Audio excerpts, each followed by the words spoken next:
শাকিব সুন্দর, সাকিব খানও সুন্দর, হলে খারাপ কি, ভালোই হবে করবে, কারণ আমি সুন্দর, আমি দেখতে মাশাআল্লাহ খুবই সুন্দর, খুবই কিউট একটা মেয়ে। এরকম 6 ফিগার 0 ফিগার নায়িকা কি বাংলাদেশে আরেকটা পাবেন? এই যে দেখেন না যে আমাদের বাংলাদেশি নায়িকারা যে আইটেম গান করেন, তাদের যদি ছোট ছোট ড্রেস পরানো হয়, শর্ট ড্রেস, পেট দেখবেন বের হয়ে থাকে, একদম ভুঁড়ি টুড়ি বের হয়ে যায়।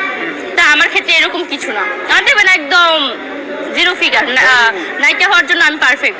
হচ্ছে সে খুবই সুন্দর, সুদর্শন হিরো, সে আমার মতোই, সে যত কিছুই করে তার 6 প্যাক 0 বডি একদম সবসময় থাকবে। সাকিব খান হচ্ছে দেখতে খুবই আকর্ষণীয় একটা লোক, তাকে দেখলে যে কোনো মেয়ে ক্রাশ খাবে। বাট সবার ব্যাকগ্রাউন্ড তো এক না যে সবার সাথে সাকিব খান মুভি করবে। আমার ব্যাকগ্রাউন্ড একটু অন্য স্টাইলে।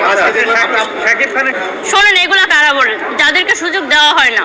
এখন আমি যদি সুযোগ না পাই, আমি তো এটা বলবো যে সাকিব খানের সাথে গেলে বাচ্চার মা হয়ে যাব, এটা করব সেটা করব, কিন্তু তাদের যখন সুযোগ দেওয়া হবে তখন কিন্তু এটা বলবে না। তখন যদি বলে যে শুয়ে পড়ে, তখন শুয়ে পড়বে, অন্য কিছু চিন্তা করবে না। আসলে হচ্ছে সুযোগ দেওয়া হয় না, সুযোগের অপেক্ষা।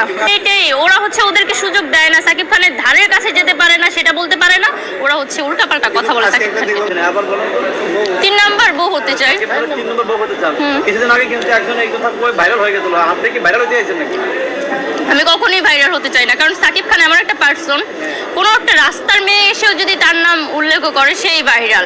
এখন সবাই তো হচ্ছে এক উদ্দেশ্যে আসে না। হ্যাঁ, আমি একটাই উদ্দেশ্য হচ্ছে তাকে নিয়ে কথা বলে, সেটা হচ্ছে তার সাথে আমি মুভি করব। কারণ হচ্ছে আমার ছোটবেলা থেকে স্বপ্ন ছিল এটা, যাতে তার কান অবধি এই কথাটা পৌঁছায়, এইটাই আমার ইচ্ছা। তারপর অনেক কিছু করতে পারি, তাকে নিয়ে হচ্ছে রীতির মধ্যে একটা গান বানিয়েছি, প্লাস হচ্ছে সে আমার স্বপ্নের নায়ক। তো ওই যে একটা কথা বলেছিলাম যে তার জন্য আমি তার সাথে যদি আমাকে একটা মুভি করার সুযোগ দেওয়া হয়, আমি ছবি ফ্রিতে এসিআই অ্যারোমা চিনি গুঁড়া চাল, স্বাদে ঘ্রাণে উৎসবে করে দেবো। এবার এর থেকে বড় কিছু আছে?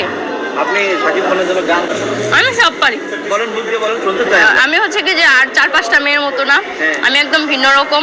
আমার মন যখন যেটা চাইবে আমি তখন সেটা করি। আছে না যে পাখির খাঁচায় হ্যাঁ কি